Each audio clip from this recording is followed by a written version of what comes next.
ለጌታዬ ለኢየሱስ የኦርቶዶክስን ተረት አፈረሰባት። የና አክሊለን ተረት በመቃብር ዘጋው። ከፈጣሪ በታች ከፍጥሯን በላይ ነች። ስለኔ ንግስት ስለሆነች ማለት ነው። የንጉስ ሚስት ንግስት እንደምትባል እስኪ ከመጽሐፍ ቅዱስ መረጃ አስታይ። የንጉስ እናት ማለት ነው። እናት ከፍጡራን በላይ መሆኗን የሚያሳየልህ የንጉሱ እናት ስለሆነች ነው አይደል? ንግስት የተባለችው የእግዚአብሔር እናት እንደሆነች ታምናለህ? የንጉሱ እናት ስለሆነች ነው አይደለ? እዛ ንጉስ ብሎ ስለሚል ንጉሱ ማን ነው? ንጉስ የተባለው ማን ነው? እዚህ ላይ ደግሜ ይኸው ጌታችን ኢየሱስ ክርስቶስ ከሴቶች ከተወለዱት መካከል ከመጥምቁ ዮሐንስ የሚበልጥ ማንም የለም። 4 ነጥብ። ለጌታዬ ለኢየሱስ የኦርቶዶክስን ተረት አፈረሰባት። የና አክሊለን ተረት በመቃብር ላይ ዘጋው። አክሊሉ እንኳን ደህና መጣ። እሺ እንኳን ደህና ቆያችሁኝ። እንዴት ነሽ? ራሱ ያው ይታያል። ደህና ነን እግዚአብሔር ይመስገን። ምን ትላለህ በረሱ? አዎ ንግስት ናት እኮ የንጉስ እናት ንግስት ናት። መጽሐፉም ስለሚመሰክር ማለት ነው። ምን ያክል ለማርያም ያላችሁ እንትን ነው የማይበት ከዚህ አሁን ከምትናገሩት ማለት ነው። መጽሐፍ ግን ስለሷ በትንቢቱም በመዝሙርም ተነግሯል እና እግዚአብሔር አስቀድሞ ከመምጣቷን በፊት የንጉሱ እናት ስለሆነ ልትሆን የታቀደ ስለሆነ አስቀድሞ ተናግረዋል እና ንግስት ናት። የንጉስ እናት ንግስት ናት። መዝሙር 44 ቁጥር 1 ጀምረም ከፈለክ ብታነበው ትችላለህ። ንግስቲቱ የወርቅ ልብስ ተጎናጽፋና ተሸፋፍና ከቀኙ እንደምትቆም መጽሐፍ ላይ ተጽፎ፣ እሷ የገነት ምንጭ ናት መጽሐፍ ቅዱስ ይመሰክራል። የህይወት ውሃ ጉድጓድ ናት መጽሐፍ ቅዱስ ይመሰክራል። ስለዚህ ነውርም የሌለባት የእግዚአብሔር እናቱ ከሶስቱ አካል አንዱ አካል የሆነው የእግዚአብሔር እናቱ ናት። ይኸው እኔ ደግሜ እመሰክራለሁ። አይ አይደለም የምትሉኝ ከሆነ እንግዲህ ማስረጃውን አውጥቶ ማየት። ርዕሱን አይተዋል አይደል አክሊል?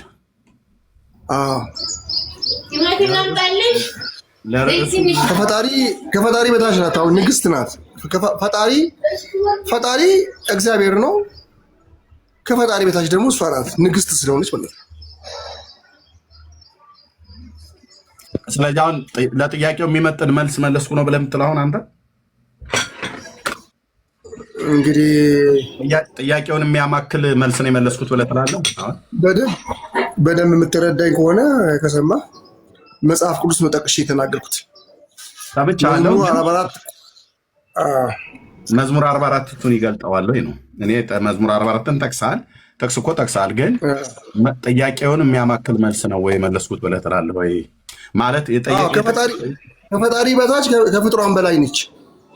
ስለኔ ንግስት ስለሆነች ማለት ነው።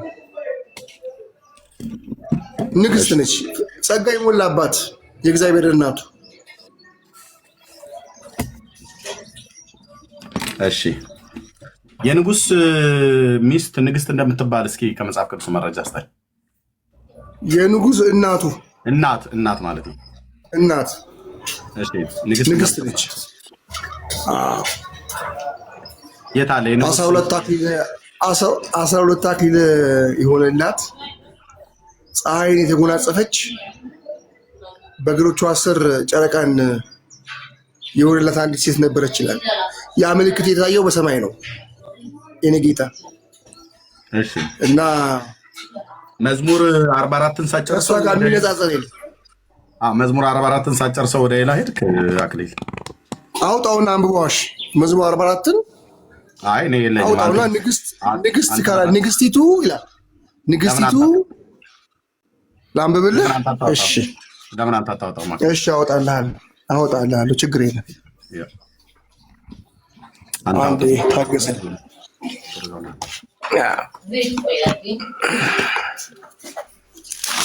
ቴንኪው ወገኖች፣ ታብ ኮፒ ሊንክ ሼር የምታደርጉት በጣም ነው የማመሰግነው። ጸጋ ይብዛላችሁ፣ ተባረኩ።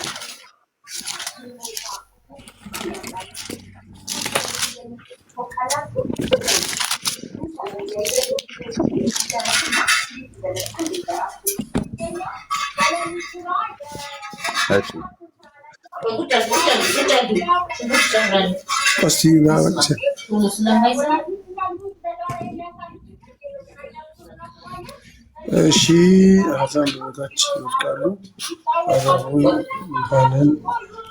እሺ መዝሙር 44 እሺ እነሆ ብዙ አዳራሽ ይወድቃሉ። እሺ ንጉሥ ሴት ልጆች ለክብሯ ናቸው። እሺ ከዘጠኝ ጀምሮ ያመብል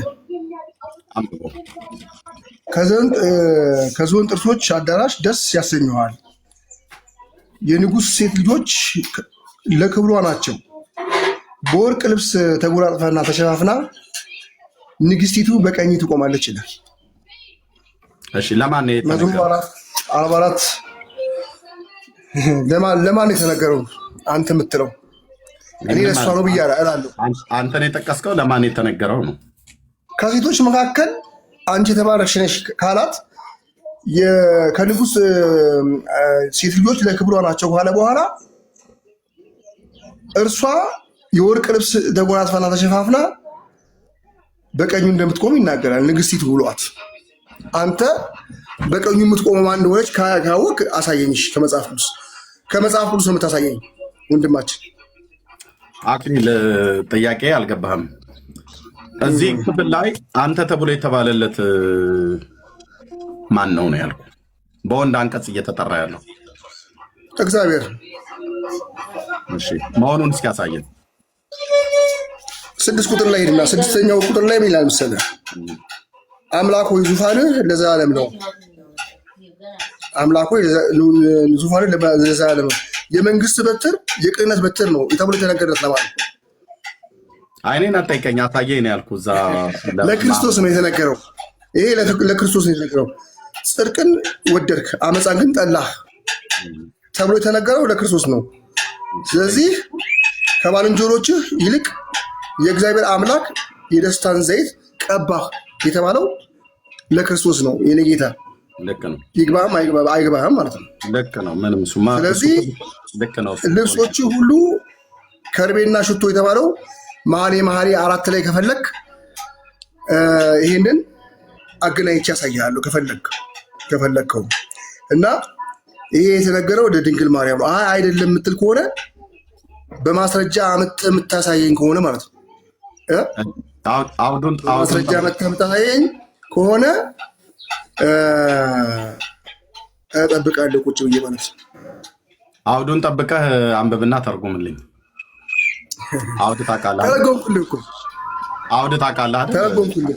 አውድ ታውቃለህ አይደል? ተርጉሜልሃለሁ ጌታ ወንድሜ። እምልህ እየሰማኝ ነው። አውድ ታውቃለህ አይደል? አውዱን ጠብቀህ አንብበህ ተርጉምልኝ። አሁን አንተ ያነበብከው ቁጥር 9ንና ቁጥር 6ን ነው። አውድ ማለት ሙሉ ነው የሚነበበው ማለት ሙሉን አንብበህ ሙሉን ተርጉምልኝ። ቴንኪው። እኔ እንዲገባህ እኮ ነው አሁን ያነበብኩልህ። ቁጭ ብዬ ከአንተ ጋር ቁጭ ብዬ ሳነብ አሉልም። እኔ ወንድማችን እኔ የሚያስረዱልኝን ነገሮች ጠቅሼ ስለጠየከኝ አዳምጥ፣ የምታዳምጥ ከሆነ ማለት ነው። ስለጠየከኝ ለዛ ፍቺ የሚሆነውን ነገር አውጥቼ አሳይቻለሁ። ለማን እንደተነገረ ያቺ ደግሞ ንግስቲቱ የተባለችው ማን እንደሆነች አስረድቻለሁ። መኃልየ 4 ጋር ከፈለክ አገናኝቼ ላሳይ ብያለሁ። አይደለችም የምትል ከሆነ ማስረጃ ከመጽሐፍ ቅዱስ እፈልጋለሁ። ገብቷል? እሺ ራስክ ገብቷል ወይ? አይን አልገባኝም። እንዲገባኝ ሙሉን አንብብልኝ አልኩ። እንዴት ይገባል? ሙሉ እንዲገባኝ አንብብልኝ ሙሉን አልኩ እና ተርጉሞ አልኩ አለ። አሰማኝም። አሰማኝም። አየኸው አይደል? ሰምቻለሁ። ከሰማኝ ምንድን ነው ያልኩ?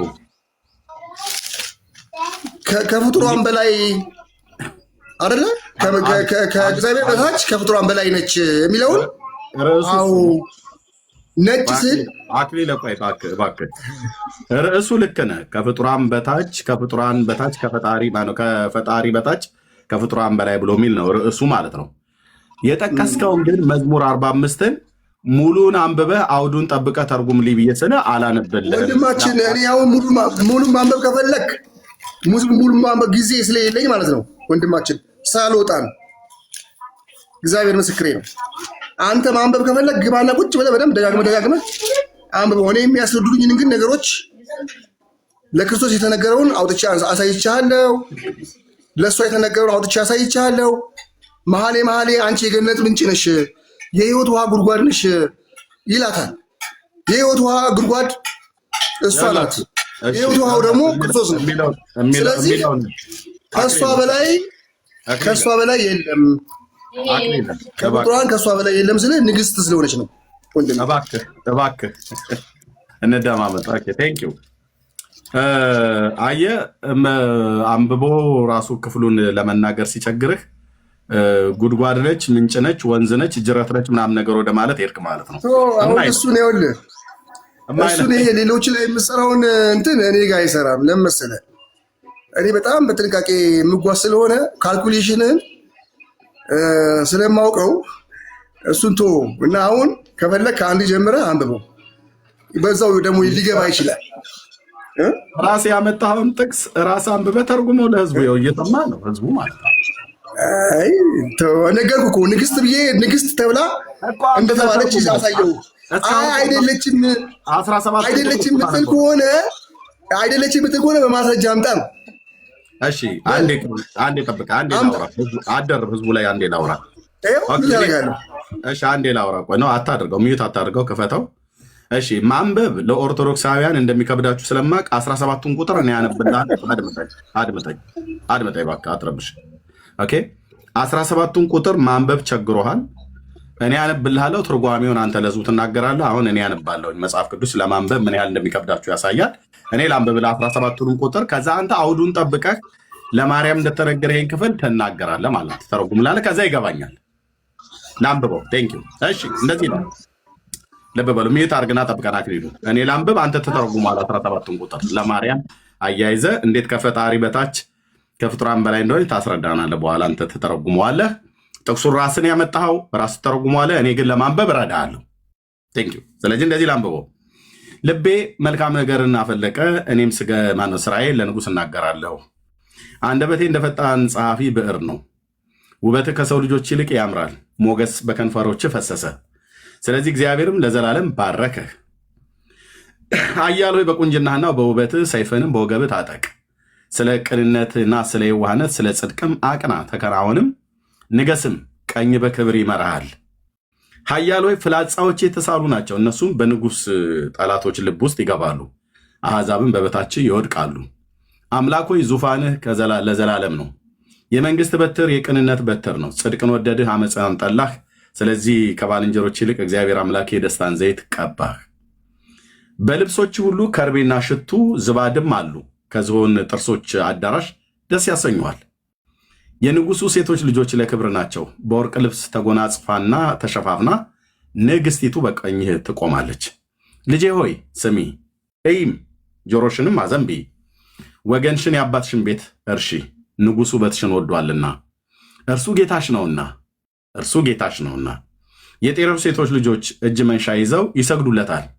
የምድር ባለጠጎች አሕዛብ በፊቱ ይማልላሉ። ለሐሴቦን ንጉሥ ልጅ ሁሉ ክብሯ ነው። ልብሷም የወርቅ መጎናጸፊያ ነው። በኋላዋ ደናግላን ለንጉሱ ይወሰዳሉ፣ ባልንጀሮቿም ወደ አንተ ያቀርባሉ። በደስታና በሐሴት ይወስዷቸዋል፣ ወደ ንጉሱም እልፍኝ ያስገቧቸዋል። በአባቶችሽ ፈንታ ልጆች የተወለዱልሽ፣ በምድር ሁሉ ላይ ገዢዎች አድርገሽ ትሾሚያቸዋለሽ። ለልጅ ልጅ ሁሉ ስምሽን ያሳስባሉ። ስለዚህም ለዓለምና ለዘላለም አሕዛብ ይገዙልሃል ብሎ ቁጥር 17 ቁጥር አለው። ራስን ያመጣው ጥቅሱን እኔ አንብቤልሃለሁ። አንተ አሁን እንዲገባኝ ማርያም ከፈጣሪ በታች ከፍጡራን በላይ መሆኗን የሚያስረዳልኝ ጥቅስ ነው ብለህ ስላልክ 17ቱንም ቁጥር ተንትነው እኛ እንሰማለን። ማስታወሻዬን ይዤ እጽፋለሁ። ቀጥል አሁን አንተ። ቴንክ ዩ።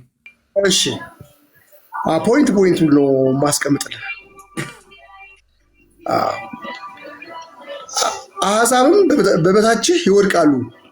አሕዛብን ሁሉ በብረት በትር የገዛ ጌታችን መድኃኒታችን ኢየሱስ ክርስቶስ ነው። አሁን ቆይ ላስረዳ። አምላክ ሆይ ቆይ፣ አሕዛብ በበታችህ ይወድቃሉ። በበታችህ እንዴ አናግረኝ። በበታችሽ ነው የሚለው። በበታችሽ አሁን ጊዜ ሰጥተኛል ለኔ በበታችሽ እያልክ እያነበብከው ነው። በበታችህ ነው ብሎ የሚለው። ኧረ በበታችህ አሁን እሱ ማን እንደሆነ ለማስረዳት። ኧረ ተረጋጋ። ሴቲቱን ነው። አምላክ ሆይ አየው፣ አሕዛብ በበታችህ ይወድቃሉ። አምላክ ሆይ ዙፋን ለዘላለም ነው ተብሎ የተነገረለት። ኧረ በእናትህ ገብተዋል። እባክህን እኔን የሚዩት ያደረግኩህ ክፍሉ ለምን የሚዩት ያደርገኛል? አድምጠኝ። ክፍሉ ለምን ያደርገኛል? አድምጠኝ። አንደኛ ምን ያህል ስርዓት እንደሌለ ሰው እየሰማ የምታወራውን አሰማም። አየው ከኋላ እንትን ብረድ ለምን ታደርገኛለህ? እየሰማ ታደርገኛለህ? ነገር ብለህ እኔ ሰማሁ አይደል? ያለ ከበስተኋላ ብረት ድስት እየተፈቀፈቀ ነው። አድምጠኝ እባክህ። እኔን የሚዩት ያደረኩ ብረት ድስት እየተፈቀፈቀ ያለውን ከኋላ አቁሙ በላቸው። አንተም ትንፈቀፈቃለህ፣ ብረት ድስትም ይፈቀፈቃል። ሁለቱንም እንዴት እንችላለን? ወደ ወዳጃችን እሱን ስድቡን ተወውና ወንድማችን አንዱን አቁመው። አሁን ጊዜ ተኛር ተረጋጋ። ይዞ ይኸውልህ ከኋላ ያለው ወንድማችን እኔን የሚዩት ያደረኩ ከኋላ ያለውን ድምፅ አቁመውና ተንጫጫ። ኦኬ አይ ቆይ በጣም እዛም ትፍቃለች ባለቤትህ ትሆን ቤተሰብ አይዶን ነው ብቻ ስራ ስለሆነ ማለት ነው። ሁለቱንም ጩኸት እንዴት እናድርገው? ወንድሞቼ እናቶች፣ አይጥ በቃ ቸገረው። ተረጋጋና ከበስተኋላ ያለውን ድምፅ አስቁመው። እኩል አጥፍቻለሁ ወዳጄ፣ ካጠፋኸው ቴንኪው። ከዛ አሁን ቀጥል። አሁን ስማ፣ ጊዜ ሰተኛል፣ በጊዜ ልጠቀም ወዳጄ። እኔ ጊዜ አልሰጠሁም አላልኩህም? ካልሆነ ታች ትወርድና ሌሎቹ ሰዎች ይገባሉ። ከገባህ ግን አድምጥ እስቲ። አደርብብኝ።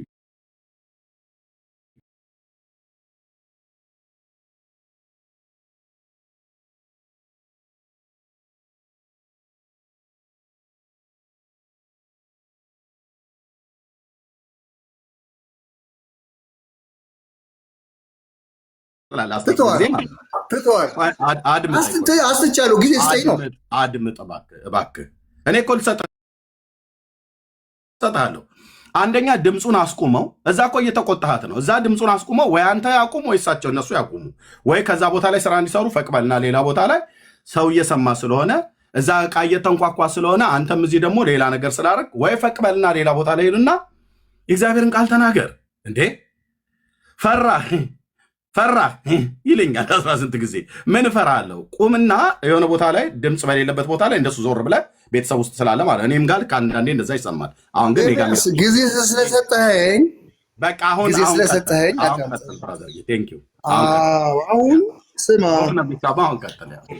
ስማ፣ እጠይቅሃለሁ፣ መሀል ላይም እጠይቅሃለሁ፣ ትመልስልኛለህ። አሁን የጠየቁት ጥያቄ ሴቲቱ ማርያም መሆኗ ከፈጣሪ በታች እሱ እኮ ልነግርህ እኮ ነው። አንተ ደግሞ አይደለችም ብለህ ትነግረኛለህ። አንተ አይደለችም ብለህ ደግሞ ትነግረኛለህ። እሺ አሕዛብን በበታቸው ይወድቃሉ። አምላክ ሆይ ዙፋንህ ለዘላለም ነው። የመንግስት በትር የቅንነት በትር ነው። ጽድቅን ወደድክ አመፃን ጠላህ ተብሎ የተነገረው እኔን አጠይቀኝ። እሱ ለጌታዬ ነው የተነገረው፣ ለእኔ አጠይቀኝ። አንተ ለማርያም እየመለስክልኝ ጥሩ ነው። አድምጠኝ የጠየቅኩ አድምጠኝ እባክህ አድምጠኝ። የጠየቅኩህ ማርያም ከፈጣሪ በታች ከፍጡራን በላይ መሆኗን ርዕሱ ይሄ ነው። ወንድሞቼ እናቶቼ፣ አንዴ ላሳያችሁ። አክሊል ታወራለህ እሰጥሃለሁ። ድጋሚ እኔን አትጠይቀኝ ነው ያልኩህ። ርዕሱ ይሄ ነው ወገኖቼ፣ ዛሬ የምናወራበት ይኸው ማርያም ከፈጣሪ በታች ከፍጡራን በላይ እያሉ ኦርቶዶክሳውያን ብዙ ጊዜ ይናገራሉ። ስለዚህ ይህንን ርዕስ ሊያስረዳልኝ ይችላል ብሎ ያለውን የመዝሙር 45ን ጥቅስ ነው የጠቀሰው ወንድማችን ማለት ነው። ስለዚህ ያ ክፍል ላይ ንጉሶ የተባለው አምላኮ የተባለው በወንድ አንቀጽ የተነገረው እሱ ለጌታችን ለመድኃኒታችን ለኢየሱስ ክርስቶስ ለመሲሁ ነው። የቆሬ ልጆች የዘመሩት ዝማሬ ነው። እሱ አልጠፋንም። አሁን አንተ የምታሳየን ማርያም ከሁሉ በላይ መሆኗን እና ከፈጣሪ በታች ከፍጡራን በላይ መሆኗን ያስረዳልኛል ብለህ የምትለውን ጥቅስ ስለጠቀስከው አሁን የማርያምን እዚህ ክፍል ላይ ሊያስረዳል የሚችለውን ጥቅስ ብቻ ነው የምታሳየኝ። ንጉሱ ማን ነው አትበለኝ፣ ክርስቶስ ነው። እዛ ጋር በሙሉ ከላይ ጀምሮ በሙሉ የሚያወራው ክርስቶስ ነው ወንድሜ። እሺ፣ ስለዚህ አሁን ሴቲቱ ማርያም መሆኗን ሊያስረዳል የሚችለውና ከፈጣሪ በታች ከፍጡራን በላይ መሆኗን ሊያስረዳል የሚችለውን ክፍል እሱን ነገረን። ቴንኪው ወንድም አለ። ቀጥል። ቴንኪው። እሺ፣ አሁንም እነግርሃለሁ። ከዝሆን ጥርሶች አዳራሽ ደስ ያሰኘዋል። የንጉሥ ሴት ልጆች ለክብርህ ናቸው። የወርቅ ልብስ ተጎናጽፋና ተሸፋፍና ንግስቲቱ በቀኝ ትቆማለች። 4 ነጥብ። ንግስቲቱ ልጅ ሆይ ስሚ፣ ጆሮሽንም አዘንቢ፣ የወገንሽን የአባቶችሽን ቤት እርሺ።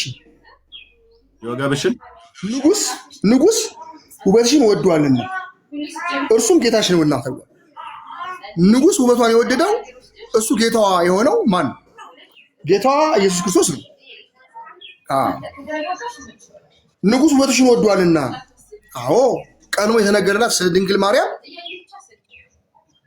በነቢያቱ በመዝሙሩ የተነገረላት ሴት እሷ ስለሆነች ማለት ነው።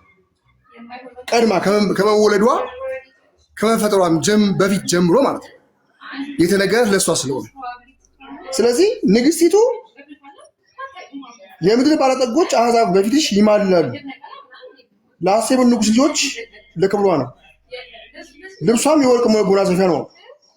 ኋላም ደናግሉ ንጉሶች ይወሰዳሉ፣ ባልንጀሮቿም ወደ አንተ ይቀርባሉ፣ በደስታ ሐሴት ይወስዷቸዋል፣ ወደ ንጉስ እልፍኝ ያስገቧቸዋል ይላል። በአባቶች ፈንታ ልጆችሽ ተወለዱልሽ፣ በምድር ሁሉ ላይ ገዦች አድርገሽ ትሾማቸዋለሽ ይላል።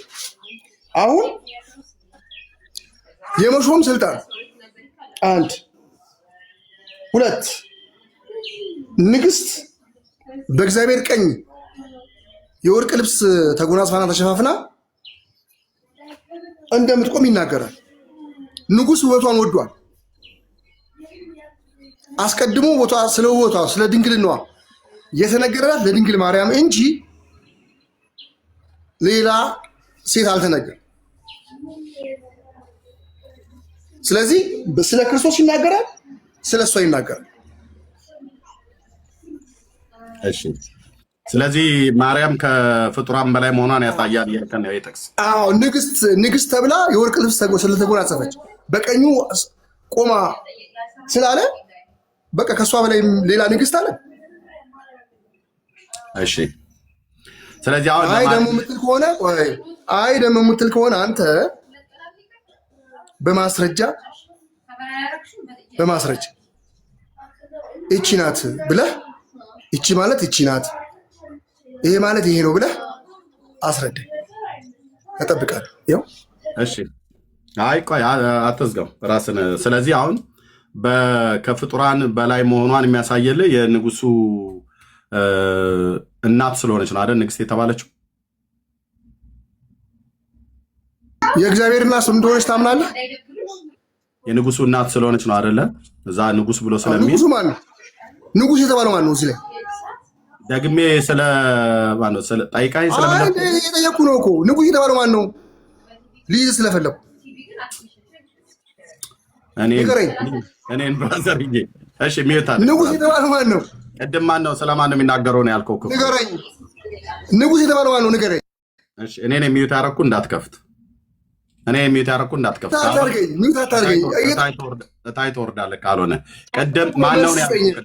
ቅድም ማን ነው ያልኩ? መልስ ስጠኝ። ክርስቶስ ነው ቅድም ማን ነው ያልኩ? አይደለም ካይክ ደግሞ ብቻህን እኮ ነው። አሁን እሺ አሁን በቃል መልስልኝ።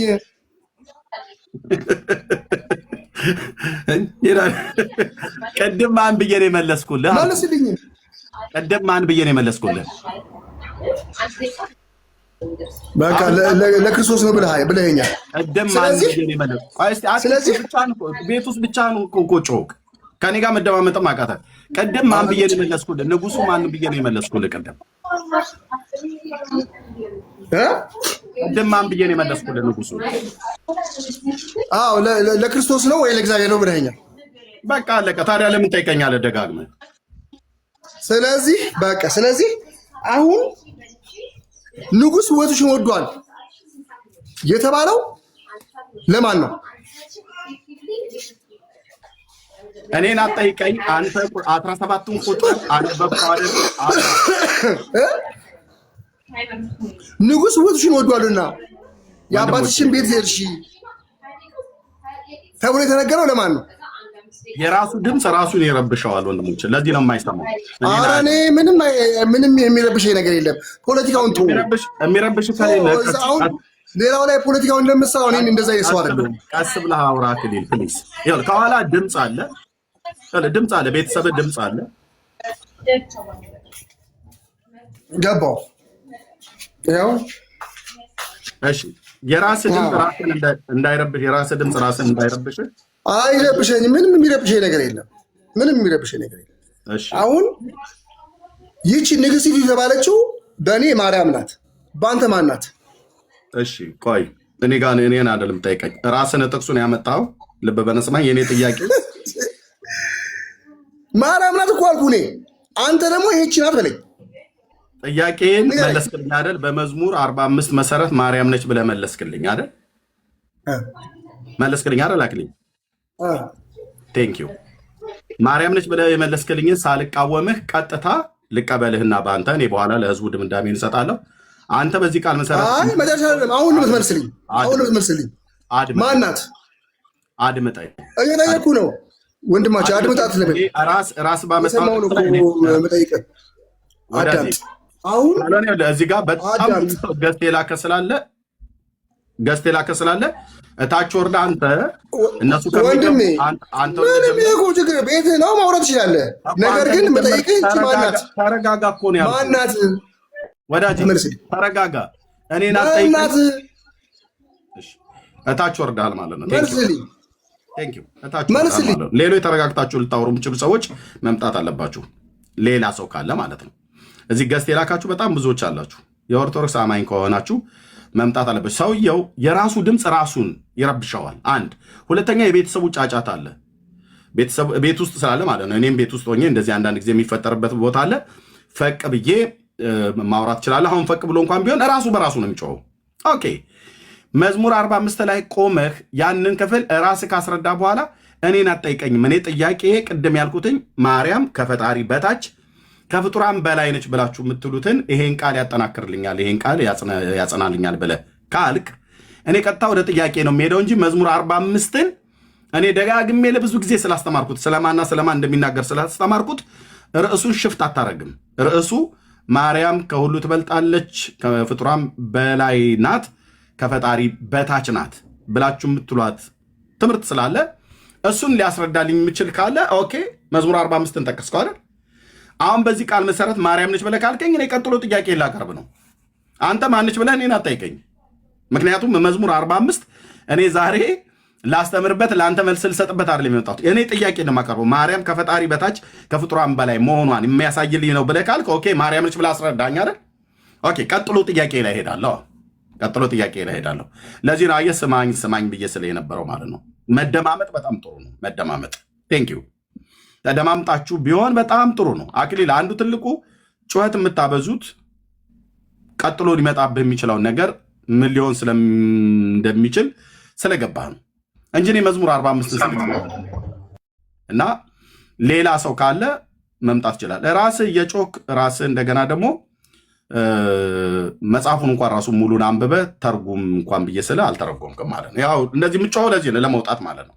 አሁንም ከተረጋጋ መተህ እንደገና እኔ መዝሙር 45ን ከፈጣሪ በታች ከፍጡራን በላይ ነች ብሎ የሚለው ቃልን የሚያስረዳልህ ከሆነ ጠቅሰህ እኔ 17ቱን ቁጥር አነበብኩልህ፣ አንተ ተረጎምከው አይደል? ቀጥሎ ያለውን ጥያቄ እኔ በቃ ዝም ብዬ ሊያዝልህ እንደዛው ማለት ነው፣ ሊያዝልህ እንደዛው። ስለዚህ ናና አስረዳን። ቴንክ ዩ።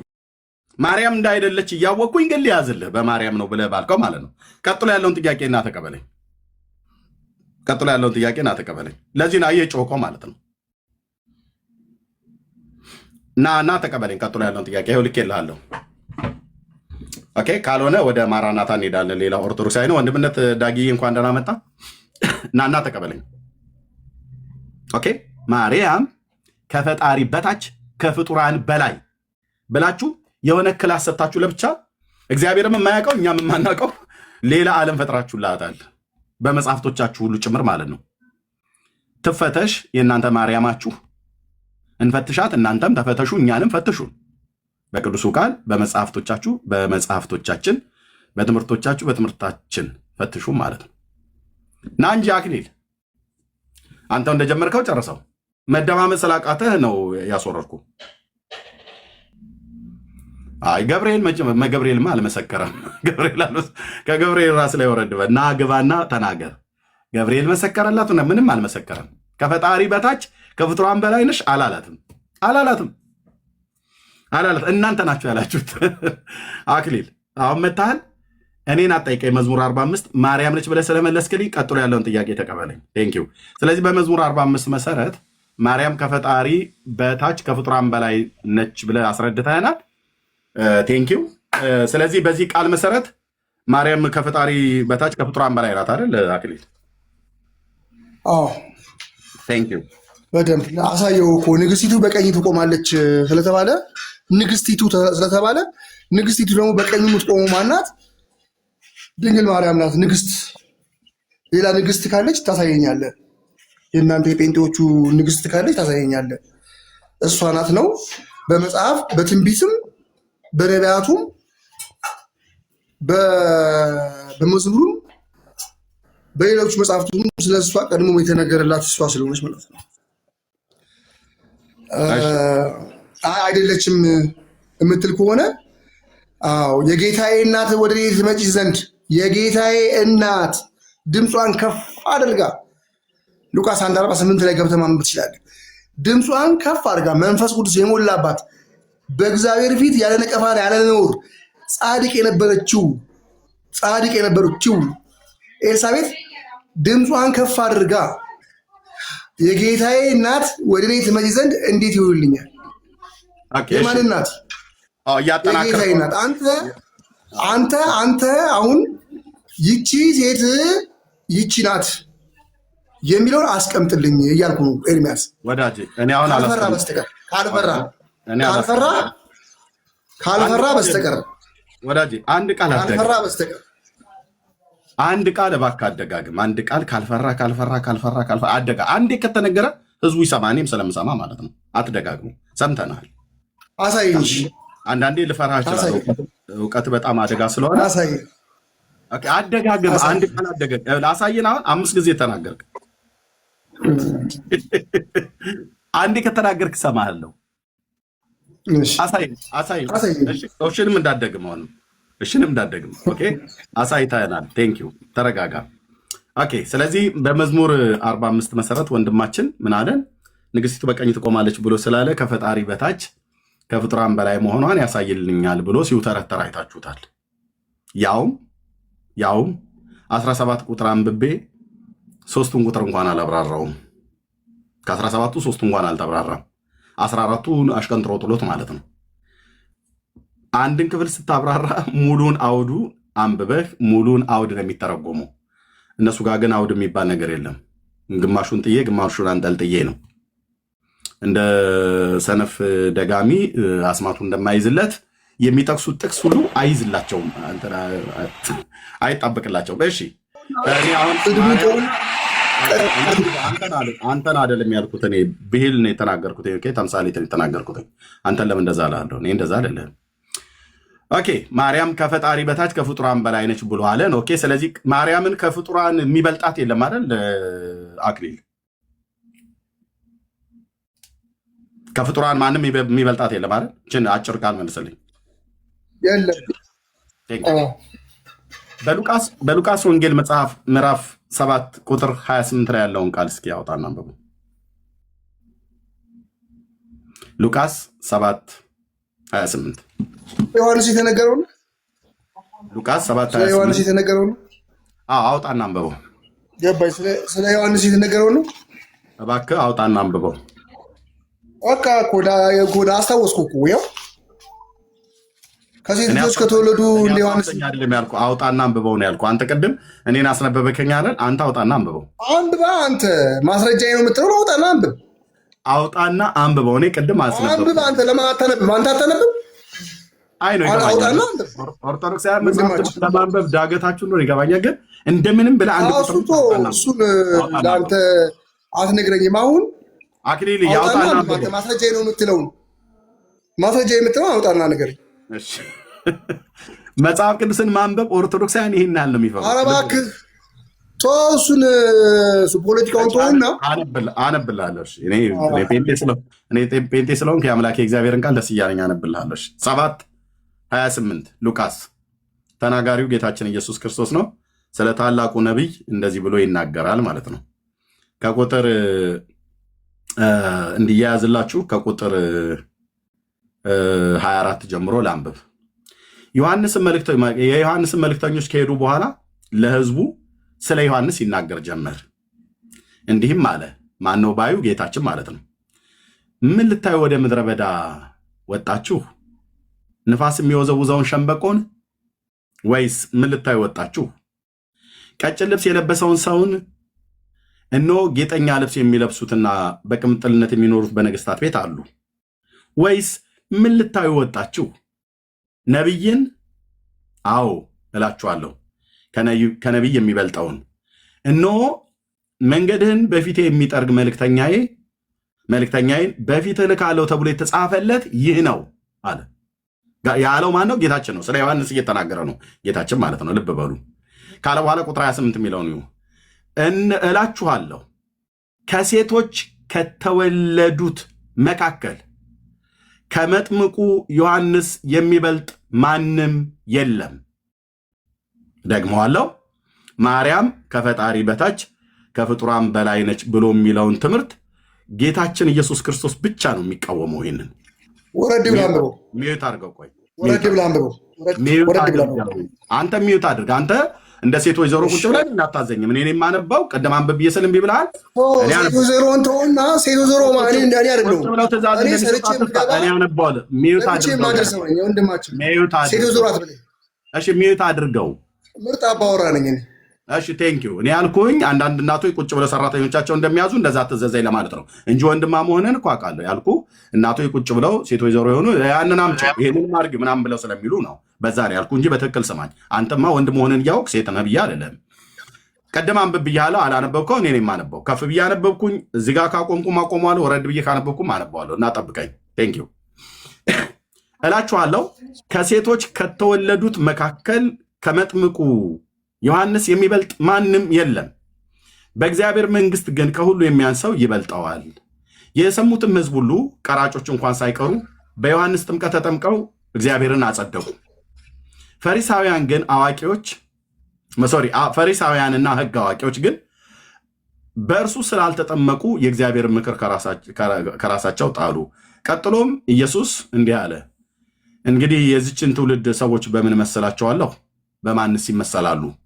በገበያ የሚቀመጡት ልጆች ይመስላሉ። እርስ በርሳቸው እየተጠራሩ እምቢልታን ነፉ። እየተጠራሩ እንዲህ አሉ፣ እምቢልታንም ነፋንላችሁ አልዘፈናችሁምም? ሙሾን አወጣንላችሁ አላለቀሳችሁምም? መጥምቁ ዮሐንስ እንጀራ ሳይበላ የወይን ጠጅም ሳይጠጣ መጥቶ ነበረና ጋኔን አለበት አላችሁ። የሰው ልጅም እየበላና እየጠጣ መጥቷልና እነሆ በላተኛና የወይን ጠጅ ጠጪ የኃጢአተኞችም ወዳጅ አላችሁት። ጥበብ ለልጆቿ ሁሉ ጸደቀች ብሎ እስከ ቁጥር 35 ድረስ አነበብኩ ማለት ነው። በዚህ መካከል ነው የፈለግኩትኝ ቁጥር 28 ላይ ጌታችን ኢየሱስ ክርስቶስ ርዕስ ባደረግኩት ማርያም ከፈጣሪ በታች ከፍጡራን በላይ ናት ብለው የሚሉትን ኦርቶዶክሳውያን ቁጥር 28 ላይ መጥምቁ ዮሐንስ ስለ መጥምቁ ዮሐንስ ጌታችን የተናገረው ከሴቶች ከተወለዱት መካከል እላችኋለሁ ነው ብሎ ያለው ጌታ እላችኋለሁ ብሎናል። መምህሩን ነው የምንሰማው፣ ሊቃችንን ነው የምንሰማው፣ አምላካችንን ነው የምንሰማው። ከሁሉም የሚያንስ ይበልጣል ያለው ሚዩት ብቻ ነው ማድረግ ያለብህ። መጽሐፉን አንብቤ እሰጥሃለሁ። ጥያቄ የጠየኩ ነው። ሚዩት አድርግ ወንድሜ። አይኑ ይገባኛል ብዙ ነገር እየፈረሰባችሁ እንደሆነ ማለት ነው። ሚዩት አድርግ። እኔ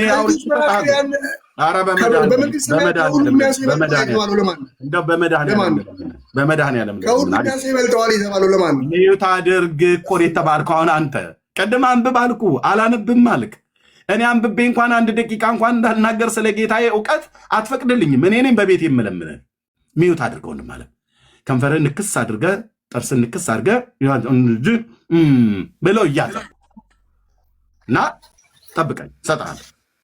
ይኸው ጌታችን ኢየሱስ ክርስቶስ ከሴቶች ከተወለዱት መካከል ከመጥምቁ ዮሐንስ የሚበልጥ ማንም የለም። 4 ነጥብ ለጌታዬ ለኢየሱስ። የኦርቶዶክስን ተረት አፈረሰባት። የእነ አክሊለን ተረት በመቃብር ላይ ዘጋው። ሚዩት አድርግ ነው የተባልከው። ስሰጥህ ብቻ ታወራለህ። እኔ እኮ በመንግስት ሰማያት ከሁሉ የሚያንስ ይበልጣል የተባለው ለጌታዬ ንግስቱ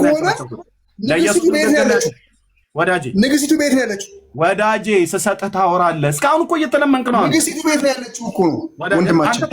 በኋላ ንግስትን ታሳየናለህ። ወንድም ማለት ቅድም እኮ አሳየን። አሁን ተረጋጋ እና ሚዩት አድርግ። እኔ ያጨበጨብኩት ለኢየሱስ ነው። አታስወርዱት። አስንዬ አስንዬ ፕሊስ አታስወርዱት ነው። እንደዛ አታድርጉ።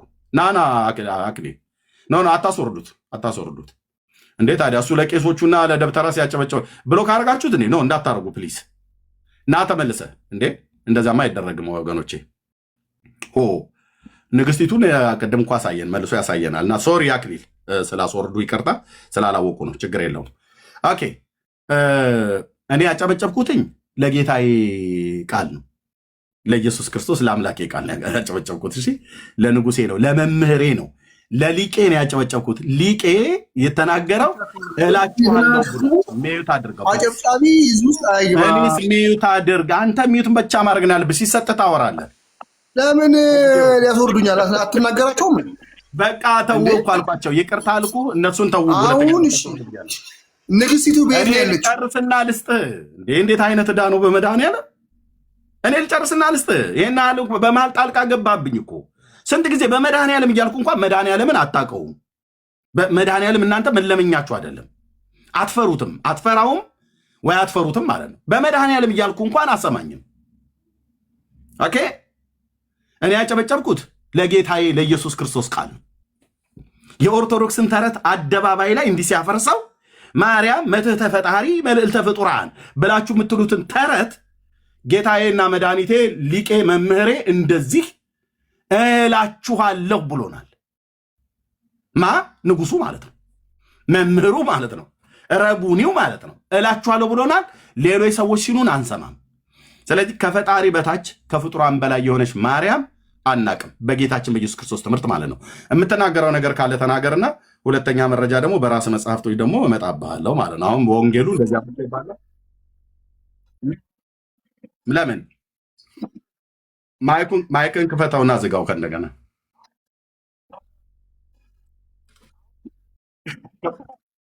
ቆይ አክሊል እታች ያለው ሰው አይሰማም። ማይክ ሚዩት ነው።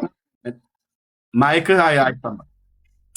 እንዴት አይነት ዕዳ ነው መድኃኒዓለም። ሰውየው ማይክህ ሚዩት ስለሆነ አይቲንክ ሲስተሙ ነው መሰለኝ ፖዝ አድርጎብህ። እታች ያለው ህዝብ ስለማይሰማ አንተ ማይክን ክፈተውና እንደገና ዝጋው። ቴንክ ዩ። ማይክን ክፈተውና ዝጋው። አክሊል ክፈተውና ዝጋው።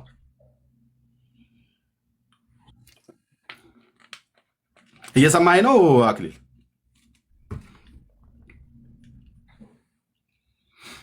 እሺ ማይኩን ክፈተው አሁን። እሺ አሁን አውራ።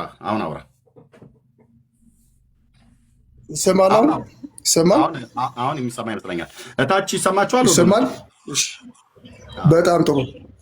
ንግስቲቱ በቀኝ ትሆናለች የተባለው ለማን ነው? ዋናው ነገር ለማርያም ነው ብለህናል፣ መልሰሃል። አሁን ከኢየሱስ ጋር ተነጋገር። እኔን ተወኝና ወደ መስመር እንግባና አይሰማም? ይሰማል። አሁን ለእኔ አይሰማም?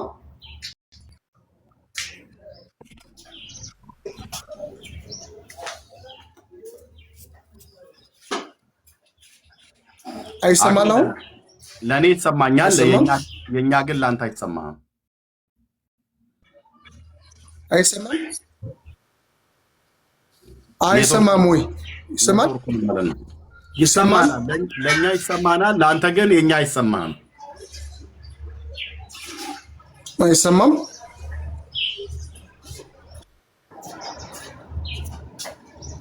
አይሰማም? ወጥቶ ይግባ ወይም አክሊል በቃ ውጣና ግባ። አዎ ይሰማል። የሚሰማ ከሆነ ንግስቲቱ በቀኝ ትቆማለች ከተባለ ከንግስት በላይ የሚሆነው ንጉሱ ነው። እኔ የምረዳው እሱ ነው። አዎ ንግስቲቱ በወርቅ ልብስና ተሸፋፍና ተጎናጽፋ በቀኝ ትቆማለች፣ ንጉስ ውበትሽን ወዷልና ተብሎ የተነገረው ለእሷ ከሆነ በእግዚአብሔር መንግስት በቀኝ የቆመች ከእሷ ውጭ ካለ አንተ ታሳየኛለህ። አሁን ከዚህ በላይ ደግሞ ክብር ያለው አለ ካልክ ደግሞ በቀኝ መቆም የሚችል መላእክቱ እንኳን በፊቱ ነው የሚቆሙት። በቀኝ የሚቆም ካለ ታሳየኛለህ። እኔ በቀኝ መቆም ማለት ቀኝ ማለት በእግዚአብሔር ቀኝ ሄዶ ተቀመጠ፣ እሱ በቀኝ ነው የምትቆመው፣ እሷ ናት ነው ንግስቷ ማለት ነው። ንጉሱ ቦታን ወዶ በቀኝ የቆመችው እሷ ስለሆነች ማለት ነው። እሷ የገነት ምንጭም የውሃ ጉድጓድም ስለሆነች ማለት ነው። አሁን ንግስት ከተባለችው በላይ አለ ሌላ ንግስት? ከንግስት በላይ አለ? ንገረኝ እስቲ። በእንደው በዓለምም ብትሄድ በሰማዩም ብትሄድ ከንግስት በላይ አለ? ንጉስ የተባለው እሱ ነው። ንግስት የተባለችው እሷ ናት። ከንግስት በታች አለ? ይሄን ነው እንድታስረዳኝ የምፈልገው።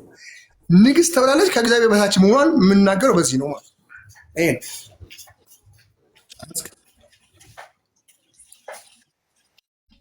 ጨረስክ አክሊል? ማይኮን አትዝጋው። ጨርሻለሁ። ጌታ ኢየሱስ ለመለሰልህ ለዚህ ቃል ከጌታ ከኢየሱስ ጋር ተነጋገር። መዝሙር 45ን ጠቅሰህ ማርያም ነች ብለኸኛል ንግስቲቱ። ለጌታ ለኢየሱስ መልስለት። ከሁሉ የሚያንሰው ይበልጠዋል፣ በመንግስተ ሰማያት ከሁሉ የሚያንሰው ይበልጠዋል ብሏል። እኔ ሳወራ ከሁሉ የሚያንሰው በመንግስት ከሁሉ የሚያንሰው ይበልጠዋል ብሏል ተብሏል። በእግዚአብሔር ፊት የሚቆሙት መላእክቱ ራሱ እኔ በጡት ነው የተነገረው። ስለዚህ እሷ ደግሞ እኔ ሳወራ አታውራ። በእግዚአብሔር ቀኝ የምትቆም ንግስት ነች የኔ ጌታ። እሱ እንድትረዳ። እሺ በቃ ዳንዬ ከኔ ጋር አውቆ ነው አይደል? አዎ በቃ አውቆ ነው። ዳጊ እንኳን ደህና መጣ። ለአንተ ቅድሚያ ልስጥ። ከዚህ በላይ አይደል? ሂሩት አውቄ ነው። በመንግስት ሰማያት ከሁሉ የሚያንሰው ይበልጠዋል ተብሎ ተጽፏል። አልተጻፈም። ውሸቴን ነው። እሺ ሪፖርት አለው ቤቱ። ፕሊስ ወገኖች ታብ ኮፒ ሊንክ ሼር አድርጉት። ይሄ ሰውዬ ማን ነው? ከዚህ ጋር አታስወርዱትም ወንድምነት። ይሄ ሰውዬ ማን ነው? እዚህ የገባ ፀጉረ ልውጥ ማለት ነው። እታች ሂድ። እሺ አክሊለ እኔን ሊሰማኝ አልፈለገም። አውቆ ነው።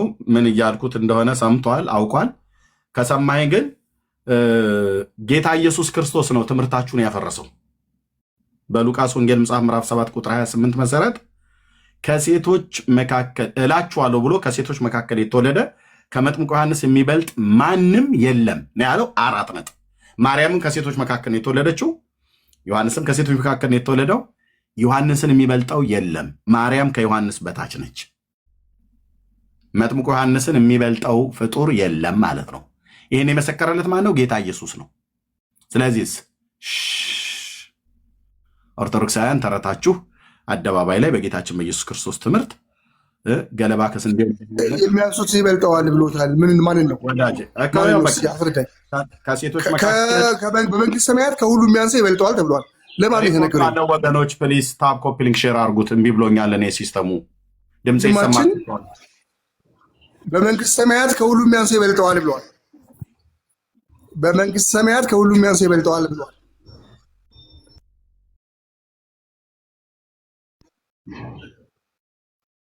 እሱን ነው የምጠይቀው። አንተ ምን አገባህ ዳኔ ምን አገባህ? እኔ እሱን ነው የምጠይቀው። አንተ እሱን የጠየቁት አንተ እሱ ይመልስልኝ።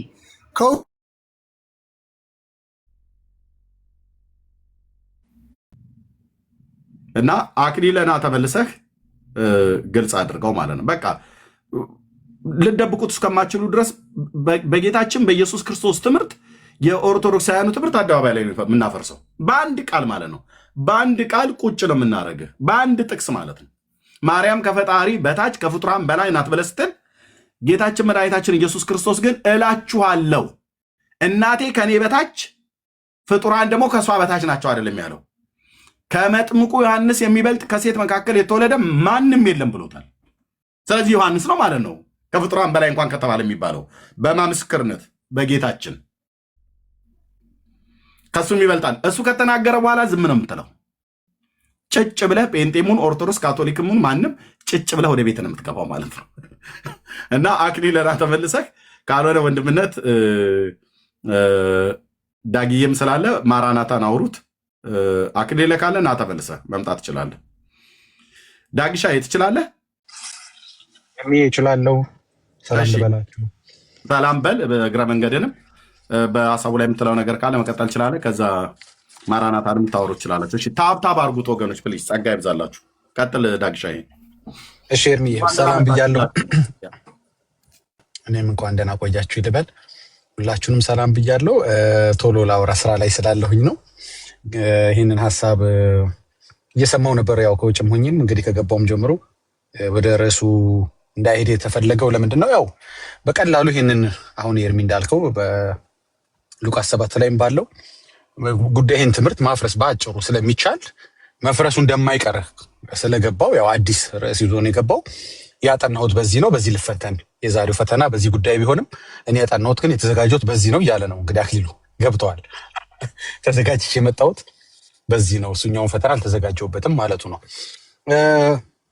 በጣም ብንወዳት እንግዲህ ጌታችን እናት ብጽዕቷ ቅድስቲቷ ማርያም የእግዚአብሔርን ትልቁን ፕሮግራም ያወቀችው የሰማችው ከፍጡሩ ገብርኤል በኋላ ነው። ከፍጡር በላይ ነች የሚሏት ማርያም ኢየሱስ በእሷ ሊወለድ እንደሆነ ያወቀችው ከፍጡሩ ገብርኤል በኋላ ነው ያወቀችው። እንዴት አትለኝም? ገብርኤል ሲነግራት ነው ያወቀችው። ከፍጡር በኋላ የምታውቅ ከፍጡር በላይ የሆነች ነች ማለት ነው። it doesn't make sense። ሉቃስ 1:31 ላይ ደግሞ እንደዚህ አላት ሲነግራት፣ ፍጡሩ ማለት ነው። ፍጡሩ ከፍጡር በላይ ለሆነችው ሲነግራት እንዴት ያለ ነገር! ምን አላት? እነሆም ትጸንሻለሽ፣ ወንድ ልጅም ትወልጃለሽ፣ ስሙንም ኢየሱስ ትይዋለሽ ብሎ መጸነሷንም ወንድ ልጅ መውለዷንም የልጇንም ስም የነገራት ፍጡር ነው። ፍጡር የሆነ መልአክ ማለት ነው። ከፍጡር በላይ ለሆነች ማርያም ምን ጾታ ያለው ልጅ እንደምትወልድ ስሙ ምን እንደሚባል የሰማችው ራሱ ከፍጡር ነው። ሜክ ሴንስ እንጂ አክሊሉዬ ወይም ኦርቶዶክሳውያኖች ተው እንጂ። ፍጡር በላይ ከሆነች እሷ ነበረች ለገብርኤል ልትነግረው የሚገባው፣ ፍጡር ለሆነው ገብርኤል። የልጇን ጾታ ብቻ አይደለም እኮ ያው ብዙ ጊዜ ይህን ሀሳብ ነክተ ነው እንግዲህ ለፋሲካ ከሄዱበት ከኢየሩሳሌም ሲመለሱ ኢየሱስ ወደኋላ እንደቀረ እንኳ አላወቀችው ነበር። እኔ እሷ ለማውቋ አይደለም የሚገርመኝ፣ ከፍጡሩ ዮሴፍ እኩል ነው ያላወቀችው። ልክ ቃል በቃል ነው ማነብላችሁ። ሉቃስ 2:43 ላይ እንደዚህ ይላል፣ ቀኖቹም ከፈጸሙ በኋላ ሲመለሱ ብላቴናው ኢየሱስ በኢየሩሳሌም ቀርቶ ነበር፣ ዮሴፍም እናቱም አላወቁም ነበር። አለማወቁ ለዮሴፍ ብቻ አይደለም፣ እኩል ነው። ሁለት ስማቸው የተጻፈው እኩል። ዮሴፍም ሳያቅ ሲቀር፣ ዮሴፍ ፍጡሩ ሳያቅ ሲቀር ከፍጡር በላይ ያሏት ማርያምም ያላወቀችበት እኩል ሞመንት ነበር። እንግዲህ ከፍጡር በላይ ከሆነች ዮሴፍ ነበር ሳያውቅ መቅረት የነበረበት። አለማወቅ በሚባል ጉዳይ ላይ እንደ ማንኛውም ፍጡር ነች ማለት ነው። እንደ ዮሴፍ ነች፣ እኩል ነው። መደዳውን ነው ስሟ የተጻፈው። አለማወቅ ጉዳይ አለማወቅ ትንተና ላይ አለማወቅ ትረካ ላይ እንደዚህ ነው ስሙ የተጻፈው። ፍጡር ነች ማለት ነው። ከፍጡር በላይ ብትሆን ኖሮ ዮሴፍ ነበር አላወቀም ተብሎ መጻፍ ያለበት ሉቃስ 2:43 ላይ። ለዚህ ነው ዮሴፍም እናቱም አላወቁም ነበር።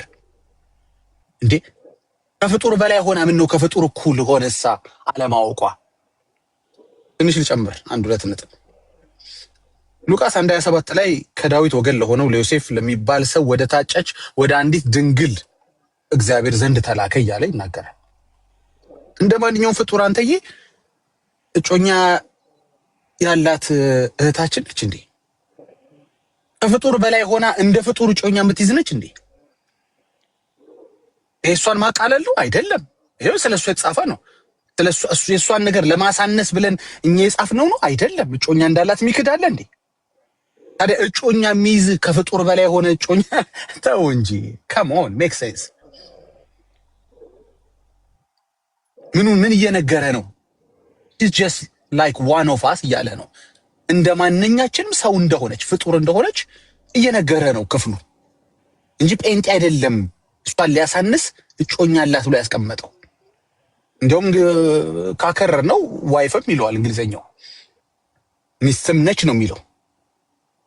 ኦኬ ኦፍ ኮርስ ነችም ደግሞ ኦኬ። ስለዚህ አንተ ከፍጡር በላይ ናት ስትል የፍጡርን ማንነት ነው እያየንባት ያለ ነው። ፍጡር ነው የምትሸተው በሁሉ ነገሯ። ምንም ከፍጡር በላይ የሆነ ነገር በሷ ማንነት ላይ አልታየም። እግዚአብሔር በሷ አድርጓል። አዎ አድርጓል። ግን ካራክተሯ፣ ምልልሷ፣ ህይወቷ፣ እጮኛ መያዟ፣ የሚነገራትን ነገር መነገሯ፣ ሲነግራት ገብርኤል መደንገጧ እንደማናችንም ማለት ነው። አይኖ እንዴ ይሄን ታሪክ እኮ ነው ያውቃለሁ እኮ ገና ዓለም ሳይፈጠር በፊት እኮ እኔ በእንትን ታስቤ የምኖር አብሬም የፈጠርኩ ምናምን እንዴ ያውቃለሁ እኮ ይሄን ታሪክ። ገብርኤል ደግሞ እንደ አዲስ ለኔ ልትነግረኝ ነው እንዴ የምትመጣው? ትቀልዳለህ እንዴ? አይደለም ያለችው።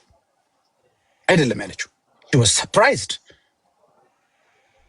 ቁጥር 29 ላይ እርሷም ባየችው ጊዜ ከንግግሩ በጣም ደነገጠችና ይህ እንዴት ያለ ሰላምታ ነው ብላ አሰበች። ከፍጡር በላይ ከሆነች ምን ያስደነግጣታል? ሰዓቱ ደረሰ አይደለ ነው ማለት ያለባት። አይኖ እንዴ ገብርኤል ምን እንደማያውቅ ለኔው ልትነግረኝ ነው እንዴ?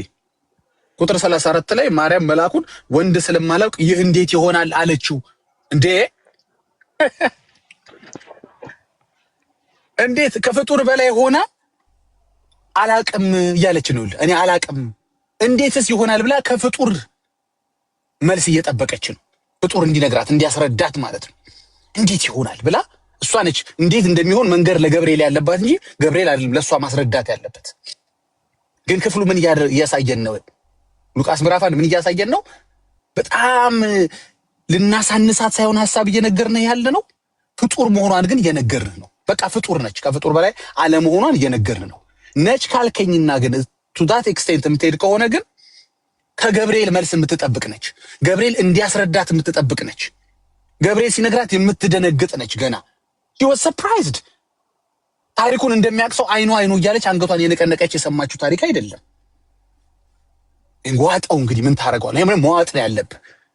ጴንጤዎች ማርያምን ለማቃለል የጻፉት አይደለም። ይሄ እግዚአብሔር ቃል ነው። ክሊርሊ እንጂ እኔ ምስራች ሲነግራት አይኖ የማነ ደፋር ደግሞ ለኔው ልትነግረኝ ነው እንዴ? አንተ ፍጡር ሆነ መቼም መላእክት ፍጡር ናቸዋል። አንተ ፍጡር ሆነ ለኔ ከፍጡር በላይ ለሆንኩት ልትነግረኝ እንዴ? ምን አይነት ድፍረት ነው ነበር ማለት ያለበት? ግን አይደለም። እንዲያውም ጉዳዩን ለማወቅ ገና ከፍጡር ጠይቃ ያወቀች ነች። ይኸው ቃል በቃል ወንድ ስለማላቅ ይህ እንዴት ይሆናል?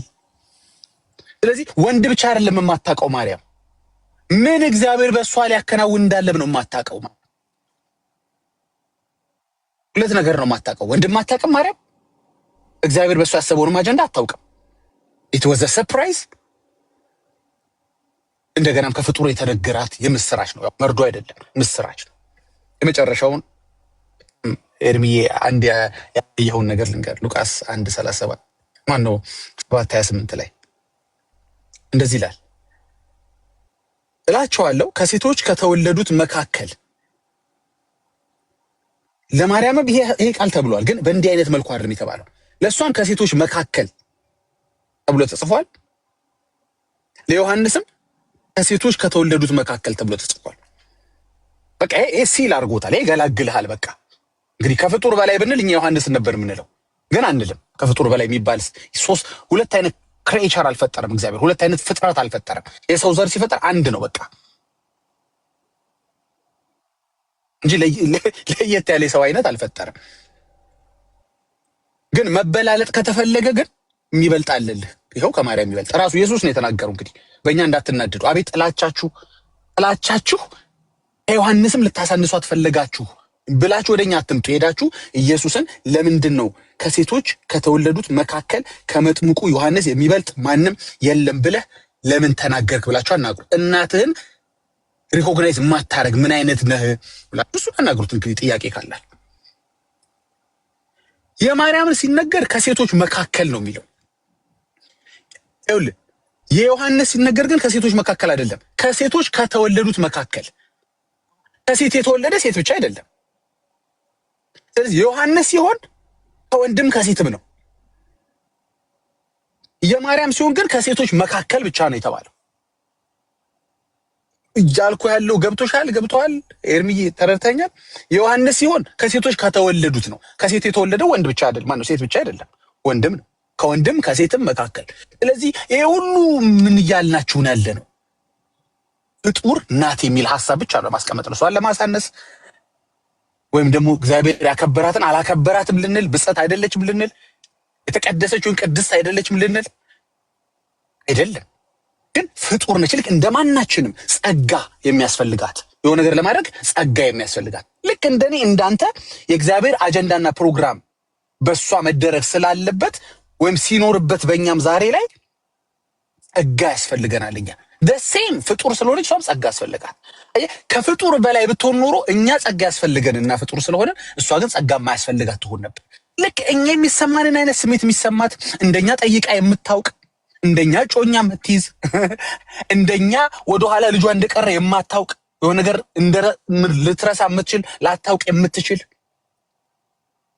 እንደኛ ፍጡር ሌላ ፍጡር ሊነግራትና ልታውቅ የምትችለች ዳትሰት ሌላ ምንም ይሄ የለውም። እንግዲህ ቅር ካለ መዋጥ ብቻ ነው ያለው። ኢንሻአላህ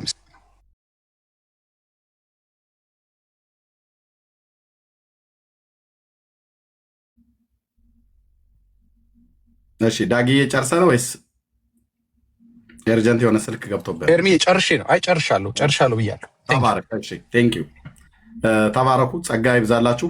እንግዲህ ወረደ ማለት ነው። እሺ ይሄ ሰው ደጋግሞ ላከልኝ። እሺ ዳን አሁን የገባው ሰው ከየት ቤተ እምነት ነው? ዳኒ ቀቤንጤ። እሺ ታችሁ ረዳ ወንድማችን ቴንክ ዩ ጸጋ ይብዛላችሁ። ወንድምነ ዳንዬ አይ ቲንክ ተደብቆ ነው ወይስ ወጣ? ሌሎች ካላችሁ መምጣት ትችላላችሁ። በሀሳቡ ላይ በርዕሱ ላይ ለማውራት ዳጊዬ ጌታ እግዚአብሔር ይባርክ። ዳጊሻይ እንዴት እኮ ስትናገር እንዴት ጥምን የሚያረካ ነገር እንደምትናገር ጌታ እግዚአብሔር ይባረክ። ርዕሱ ይሄ ነው። መረጃ ያለው ሰው ካለ መጥቶ ያሳየን። እኛ የጌታችን እናት ቅድስት ድንግል ማርያም የጌታ እናት መሆኗን አልዘነጋኑም። ማንም ሊነግረንም እስከማያስፈልግ ድረስ እናምናለን። ቅዱሳት መጽሐፍት ስለነገሩ ግን ከፈጣሪ በታች ከፍጡራን በላይ ብሎ የሰራችሁት ትምህርት ግን አንድ ምዕራፍ እንኳን አይሄድም። በራሱ በጌታችን በኢየሱስ መሰረት ይፈርሳል ማለት። እሺ አሞራ ከየት ነው? ሰላም እሺ ማራናታ። እሺ ቴንክ ዩ ወንድምነ ዳንዬ አለህ? አለ ወንድምነት አለ። ማራናታን አውራው ከላይ ያለው ኦርቶዶክሳዊ ነው በርዕሱ ላይ ቴንክ ወገኖች። ቤካ እንደዚሁም ቃል ብያባ በጋዱ ፍታ ሁላችሁንም ሰላም ብያለሁ። አውራው ማራናታ ነው ወንድም። እሺ ወንድምነት። እሺ ማራናታ እንኳን ደህና መጣ። እንኳን ደህና ቆያችሁ። እሺ የተነሳውን ሀሳብ ሰምታል ብዬ አስባለሁ። ማርያም ከፈጣሪ በታች ከፍጡራን በላይ ናት።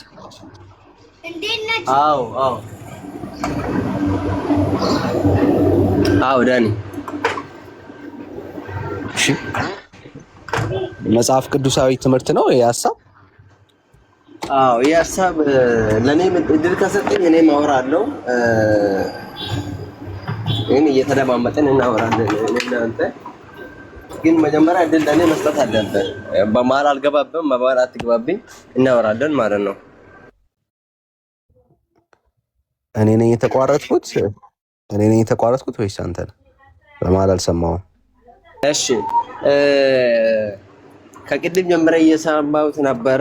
እኛ ቅድስት ድንግል ማርያም ከፍጡራን በላይ ከፈጣሪ በታች የምንለው አልሰማኝም ያልኩህን መጽሐፍ ቅዱሳዊ ነው ወይ ነው ያልኩህ? አዎ መጽሐፍ ቅዱሳዊ ነው እኮ ነው፣ ልሰጥህ እኮ ነው።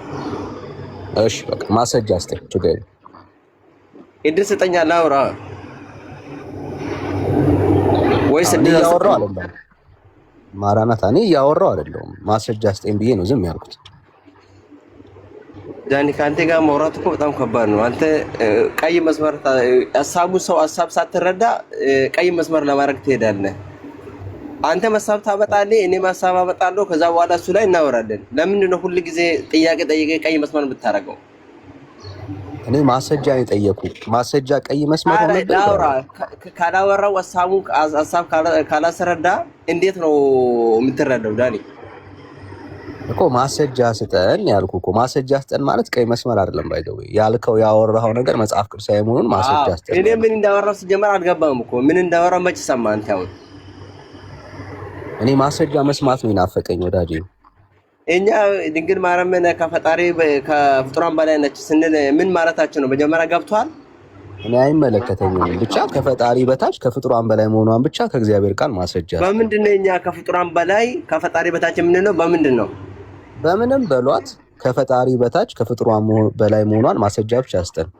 ስማ እሺ፣ ካልገባክ ካልሰማክ እኔ ላስረዳ። ስማ እኔ መቼ አልገባኝም አልኩኝ? ማራናታ አልገባኝም እኮ አላልኩም።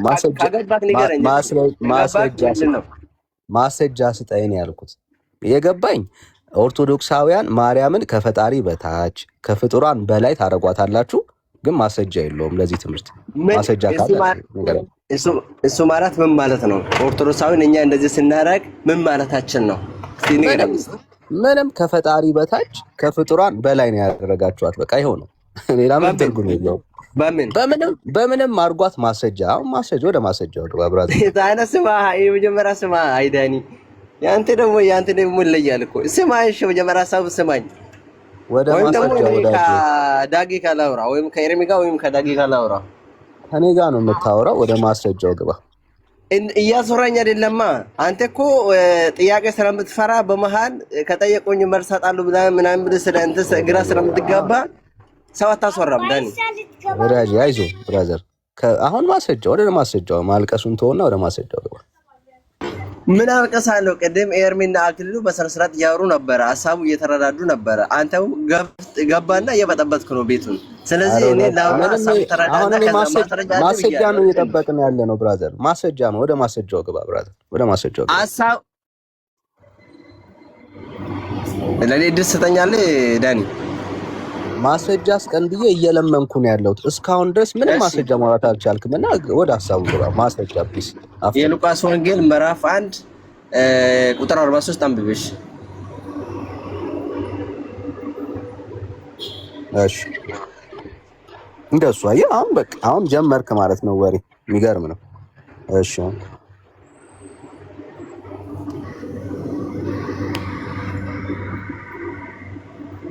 43 ነው የፈለከው? አዎ እስታም ወደን የጌታዬ እናት ወደ እኔ ትመጣ ዘንድ እንዴት ይሆንልኛል? ነው የሰላምታሽን ድምፅ በጆሮዬ በመጣ ጊዜ ጽንሱ በማህፀኔ በደስታ ዘሏልና ከጌታ የተነገረላትን ቃል ይፈጸማልና ያመነች ብፅዕት ናት ይላል። ኦኬ እዚህ ጋር የጌታ እናት ያለችው ማነች? ብራዘር ወደ ማስረጃው ግባ። ወደ ሀሳብ ግባ። ግልጽ እኮ ማለት የጌታ እናት የተባለችው ማነች? የጌታ እናት ያለችው ማነች? ዳኒ ጥያቄ ነው ያለህ ብራዘር። ይሄው ማስረጃ እየሰጠሁህ ነው። ይሄ በለኝና ከዛ በኋላ ምን እንደፈለው ከዛ ላይ አስረዳለሁ። ኤልሳቤጥና በማርያም መካከል ነው እየተደረገ ያለው ዲስከሽኑ። እዚህ ክፍል ላይ ከፈጣሪ በታች ከፍጡራን በላይ የሆነችው ማናት? አሳየን በማስረጃ ባለ ኤልሳቤጥ ማርያምን የጌታዬ እናት አለች አይደለ? ጥያቄው የጌታዬ እናት ትባላለች አትባልም አይደለም። ከፈጣሪ በታች ከፍጡራን በላይ መሆኗን ማስረጃ በቃ እኛ ሀሳቡ እሱ ጋር ነው። እኛ እናታችን ቅድስት ድንግል ማርያም የጌታዬ እናት የአምላክ እናት ስለሆነች ከፍጡራን በላይ ከፈጣሪ በታች ነች። ምን ያገናኛል? ካገባ ከማለት እዚህ ጋር አሁን ኤልሳቤጥ አንዴ ወዳጄ ማርያምን ከፈጣሪ በላይ ያደረጋት ምንድን ነው? እሱ ከፍጡራን በላይ ያደረጋት ምንድን ነው ወዳጄ? አሁን እዚህ ክፍል ላይ ከፍጡራን ጎበዝ። እሺ ልመልስልህ። ገብቶሃል ጥያቄው? እሺ አፍጥ ነው።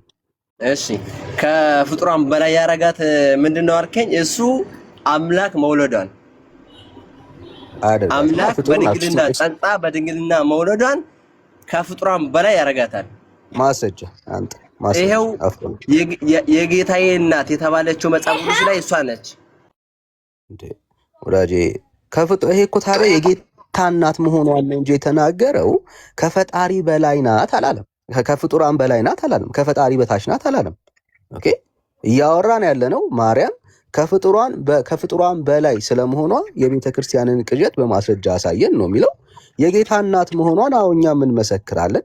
እዚሁ ክፍል ላይ በእምነቷ የተነሳ ብጽዕና እንደተሰጣትም እናያለን። አዎ እኛም ዛሬም ድረስ የማርያምን ብጽዕና እንመሰክራለን። ምክንያቱም የተነገረላትን ቃል ያመነች እናት ናት። አየህ፣ በእምነቷ ምክንያት ብጽዕት ተብላለች። ምንም ጥያቄ የለውም። ይሄ ሐሳብ ግን ማርያም ከፈጣሪ በታች ከፍጡራን በላይ ናት፣ ሌላ ፍጡር ናት የሚያሰኝ ነገር ግን አንዳች ነገር የለውም።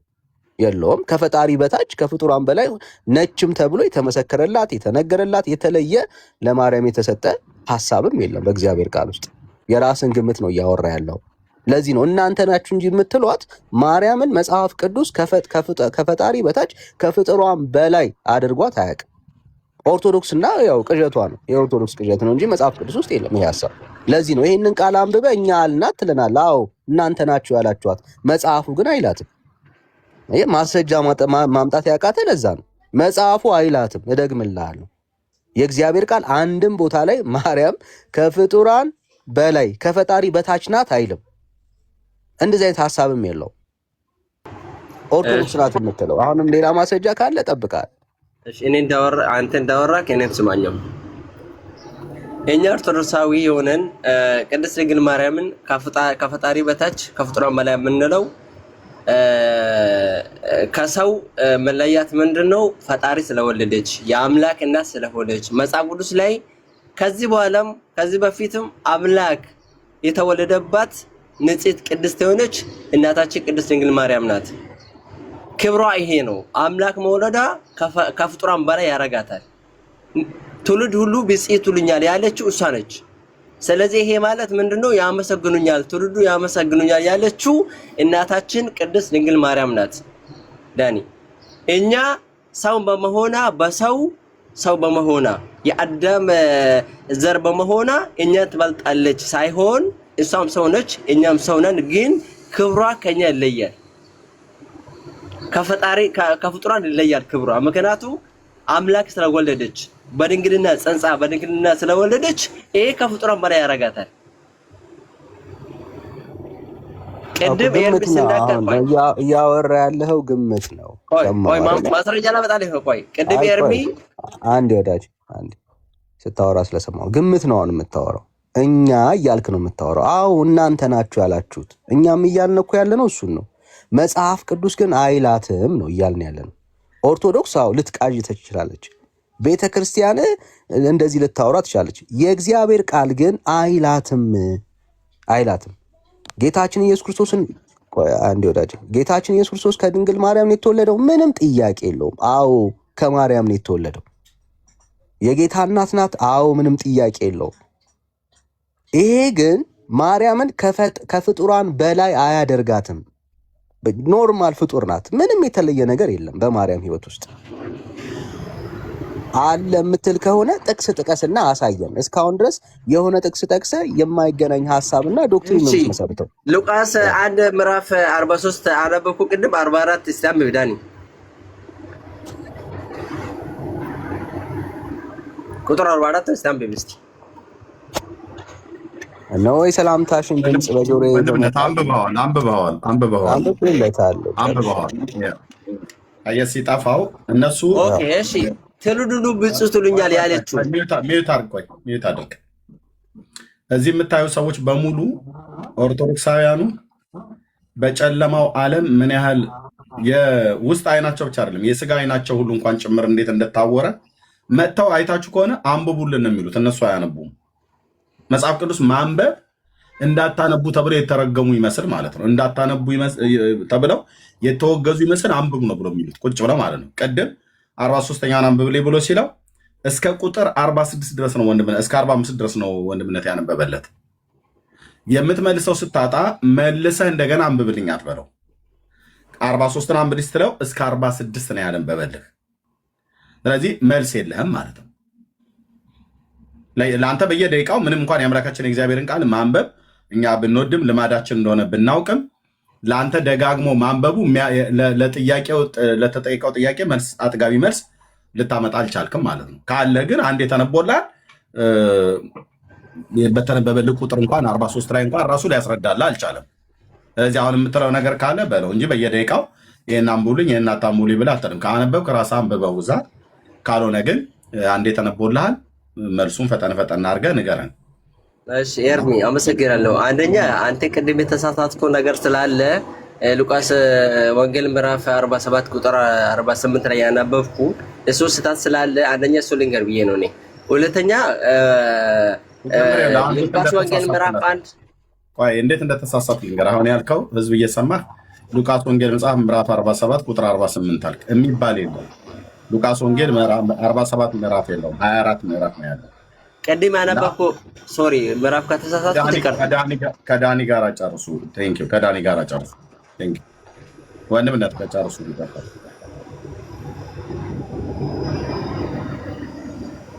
እሺ አሁን በጣም ቀላል እኮ ነው የተጠየቀው ጥያቄ ማርያም ከፍጡራን በላይ ስለመሆኗ ማስረጃ ስጠን ነው። ይሄው ሉቃስ ቁጥር 43 እኮ ሰጠውኩ እኮ የጌታዬ እናት የተባለችው መጽሐፍ ቅዱስ ላይ የእናታችን ቅድስት ድንግል ማርያም ናት። ክብሯ አምላክ ስለወለደች እሷ ከፍጡራን በላይ ናት። ይሄ ትቀበላለህ ዳኒ? ወዳጄ መጽሐፉ አይልማ ከፍጡራን በላይ ናት አይልም መጽሐፉ። እንኳን አይደለም ማርያም ቀርቶ ጌታችን ኢየሱስ ክርስቶስ ራሱ ፍጹም ሰው ነው የሆነው። ምን ማለት ነው? ፍጡር የሆነ ሰው ሊትራሊ ፍጹም ሰው ፍጹም አምላክ ነው ጌታችን ኢየሱስ ክርስቶስ። ብራዘር እንኳን አይደለም ከፍጡራን በላይ የሆነ አዲስ ፍጥረት ሊገኝ ቀርቶ ማለት ነው። እሱ ላይ ያወራል አይደለም በክብሯ ነው የኛ ቅድስት ድንግል ማርያምን በክብሯ ከፍጡራን በላይ ነች የምንለው በክብሯ ነው። በክብር የሚባል ጉዳይ የለም ብራዘር።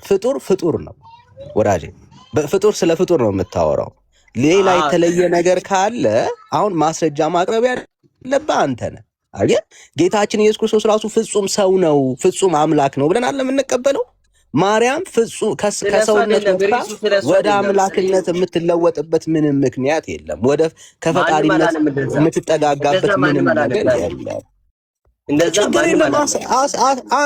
አንተ እያልክ ነው ያለው። ስለዚህ የሉቃስ ወንጌል ምዕራፍ 1 ቁጥር 43ን የጌታ እናት የተባለችው እናታችን ቅድስት ድንግል ማርያም መሆኑን አምናን አይደለ? መጽሐፉ እኮ ነው የሚናገረው። መጽሐፉ የሚናገረውን ነገር የምናምን ክርስቲያኖች ነን ብራዘር። እኛ አሁን ማመን ያቃተንን ላሳየ። ማመን ያቃተን ማርያም ከፈጣሪ በታች ከፍጡራን በላይ ናት የሚለውን ንግግራችሁን ነው ማመን ያቃተን። ለሱ ማስረጃ ግን የለን። የጌታችን እናት ናት። አዎ ምንም ጥያቄ የለውም። የጌታችን እናት መሆኗ ግን ከፈጣሪ በታችና ከፍጡራን ሁሉ በላይ አላደረጋትም። አምላክ ስለወለደች መጽሐፍ ቅዱስ ላይ ከዚህ በፊትም ከዚህ በኋላም አምላክ የተወለደባት እናታችን ቅድስት ድንግል ማርያም መሆኑን ይሄ ካመንክ እግዚአብሔርን የሚወልደው ሰው ከሷ ውጭ ሌላ ሰው አለ ከፍጥረት ውስጥ? ጌታችን ሊወለድ የሚችለው ከአንዲት እናት ነው። ኦኬ ከአንዲት እናት ነው። እንኳን ጌታ አይደለም አንተም ጭምር የተወለድከው ከአንድ እናት ነው። አንተ አሁን ከዚህ በኋላ ከማንም እናት ልትወለድ አትችልም። ሁላችን የተወለድነው ከአንድ እናት ነው። ልክ እንደዛው ጌታችን ኢየሱስ ክርስቶስ የተወለደው ከአንዲት እናት ነው። ኮምፔር የሚደረግ ጉዳይ አይደለም ራሱ የምታወራው ማለት ነው። ይሄ እኮ ፋክት ነው ብራዘር። አንድ ሰው ሊወለድ የሚችለው ከአንድ እናት ከአንድ አባት ነው። ዳትስ ኦል። ከዛ ውጪ ከማንም ጋር ሊወለድ የሚችለው አካል የለም። እኔ ደግሜ ከሌላ እናት አልወለድም። ሁላችን የተወለድነው ከማን ነው? ከአንዲት እናት። ያቺ አንዷ እናት ማን ሆነች? ድንግል ማርያም። አለቀ በቃ። ከዛ ውጪ የተለየ ለማርያም የሆነ ፕሪቪሌጅ የለም ብራዘር። ማርያም እኛም የምንለው ይሄ ነው። ጌታችን መድኃኒታችን ከድንግል ማርያም መወለዱ ካመንክልን፣ ይሄ ደግሞ ከሷ ውጪ ለማንም ለምንም ማይደረግ መሆኑ ካመንክን እናመሰግናለን። እኛ የምንለው ይሄ ነው። በቃ በአምላክ ስለወለደች ከፍጡራን በላይ ያረጋታል። ይሄ ክብሯ ነው። ይሄ ክብር ማንም ፍጥረት አላገኘም። የሷ ክብር ማንም ፍጥረት አላገኘም። ዳኒ እኛ የምንለው ይሄ ነው። አሁን ግምት ነው የምታወራው ነው። አየህ፣ ምክንያቱም አየህ፣ ይሄ አሁን ለሁሉም እናትነት ለአንዲት ሴት የሚሰጥ ጉዳይ ነው። ኦኬ፣ ለአንዲት ሴት የሚሰጥ ጉዳይ ነው እናትነት። አለቀ። ይሄ ክብር ያገኘች ሴት አለች ከፍጥረት ውስጥ። ይሄ ክብር ያገኘችው ሴት አለች። አንዴ ወዳጅ፣ አንዴ ነገርኩህ እኮ ማርያም ጌታችን ኢየሱስ ክርስቶስ ልትወልድ የምትችለው አንዲት ሴት ናት። ያንተ እናት አንተን እንደወለደች ሁሉ ማርያም ኢየሱስን ወልደዋለች። ኢየሱስ ሁለቴ አይወለድም፣ አንዴ ነው የተወለደው። አየህ፣ አንዴ ሲወለድ የተወለደው ከማርያም ነው። ዳትስ ኦል በቃ አለቀ። እሷ ከፍጥረት ሁሉ ተመርጣለች አይደል? እሷ አንዴ ወዳጅ፣ ቆይ አንዴ አትደባልቅ። የምትደባልቀውን በደንብ ልንገርህ። አየህ፣ ጌታን መውለዷ ግን ከፍጡራን በላይ አድርጓታል እያልክ ክሌም እያረክን ያለው ኦኬ፣ እሱ ሮንግ ነው።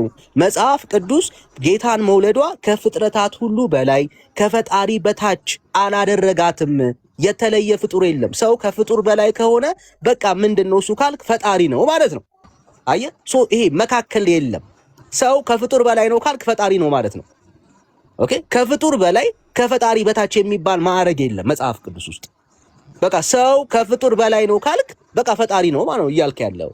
ይሄ መካከለኛ በእግዚአብሔርና በሰው መካከል ልዩ ፍጡር የሚባል አካል የለም እያለን ከፈጣሪ በታች ናት እያለን ፈጣሪ ያራካት ነው ትለኛለህ እንዴ? ምን ተሳሳም ነው ዳኒ? ከፍጡራን በላይ ነው እኛ በክብሯ ያው ሰው በመሆና ካንተም ከኛ ከአዳም ልጆች እኮ እኩል ናት እኮ ሰው በመሆና። ግን ይሄ ሰው ሆኖ ይሄ ክብር ያገኘው ማንም ሰው የለም። እሷ ጌታችን መድኃኒታችን ኢየሱስ ክርስቶስ የወለደች እሷ ብቻ ነች። ይሄ ክብሯ ደግሞ ለእሷ ይገባታል። እኛ ምንለው ይሄ ነው እንጂ ሰው በመሆኗ እኮ ሰው ትበልጣለች፣ በሰውነቷ ሰው ትበልጣለች ሳይሆን በክብሯ እንደማያስኬድ ላሳይ። በጣም ሲምፕል ሎጂክ አሁን እያወራ ያለው ሎጂክ ነው፣ ማስረጃ ስለሌለ ማለት ነው። ከፍጡራን በላይ ምን ማለት ነው? ከፍጡራን በላይ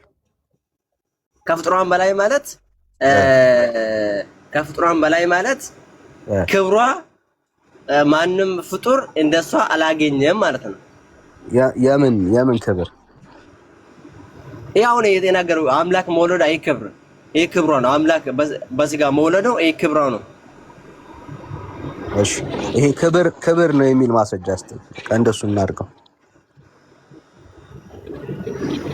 መጽሐፍ ቅዱስ እኮ አንተ እንደፈለክ ወደ የተጻፈ እኮ ዳኒ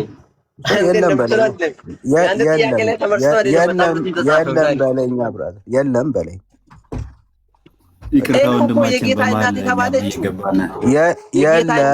የጌታ እናት እየተባለችው እኮ በፍራቻ ኤልሳቤጥ እኮ እናታችን ቅድስት ድንግል ማርያም እኮ ወደዛ ስትሄድ እኮ በፍራቻ እኮ የጌታዬ እናት ሰላምታ ያቀረበችው ወደኔ ልትመጣ ዘንድ እንዴት ይገባኛል ነው አለች። እንዴት ይገባኛል እኔ ካንቺ አንሳለሁ ማለት እኮ ነው። ለምሳሌ አንዴ ቆይ፣ ማራናታ አንዴ ቴንኪው። አንተ ደጋግመህ መተህ እዚህኛም ጋር እያወራ ስለሆነ ማውራትም ትችላለህ። አንዴ ጠብቀን። አይ ቲንክ ዲያቆን ይመስለኛል። ወንደሰን እንዴት ነህ? እግዚአብሔር ይመስገን። እንዴት ዋላችሁ? ሁላችሁንም ሰላም ብያለሁ። እግዚአብሔር ይመስገን። ከየት ቤተ እምነት ነው? ከኦርቶዶክስ ተዋህዶ። እንኳን ደህና መጣ። እንኳን ደህና ቆያችሁ። ማራናታ በኋላ እንሰጣለን። ከወጣህም ችግር የለው። እሺ ወንድምነት አውራው ዲያቆኑ። አይ ቲንክ ማራናታ ደጋግሞ ብዙ ቀን ስለሚያወራ እሺ ና ማራናታ ወይ በኋላ ታወራለህ ስላልጨ